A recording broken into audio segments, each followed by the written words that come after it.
Ši informacija pateikta tinklapyje www.versijos.com.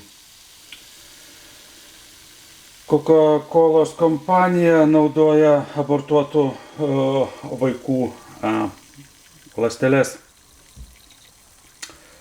Yra tokia HEC 293 ląstelių linija gaunama iš žmogaus embrionų inkstų. Kompanija Senomics, kuri dirbtinių skonių stipriklių gamybos procese naudoja ląsteles gautas iš abortuotų kūdikių. Maisto produkto gigantės, įskaitant Coca-Cola, Kraft Foods, Cadbury, Schweppes, Nestle, o taip pat farmacijos pramonė tuo užsiima. Tokiu būdu pinigai uždirbami iš abortuotų kūdikių likučių. Kompanijos Senomics viceprezidentas sako, kad kompanija sukūrė daugiau kaip 800 tūkstančių skonių. Juos naudoja trečiosios šalis, kurių metu naudojami bet kokie žmogaus kūno audiniai ar ląstelės gaunami iš embrionų.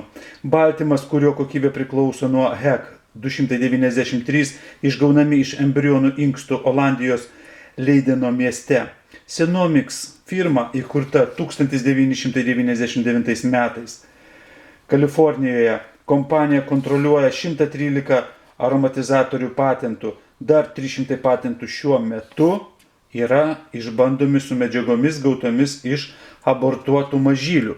Senomics firma skonio stipriklius teikia šiems maisto pramonėms gigantams: Coca-Colai, japono Ajinomoto, šveicaro Firmenich, amerikiečių Solaja, DuPont padalinys gaminantis GMO soją, amerikiečių Kraft Foods, amerikiečių britų Cadbury Schweppes, šveicarų vokiečių britų Nestle SA.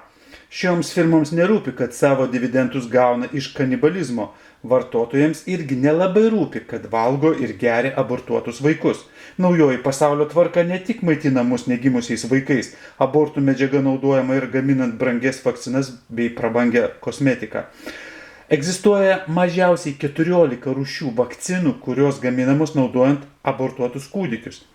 Visas jas gamina stambios farmacijos kompanijos GlaxoSmithKline, Merck & Co. ir kitos. Ar žinojote, kad pirkdami buteliuką Pepsi-Colos ar Coca-Colos, Fantos, Mirandos ir panašiai jūs mokate pinigus už žmogieną?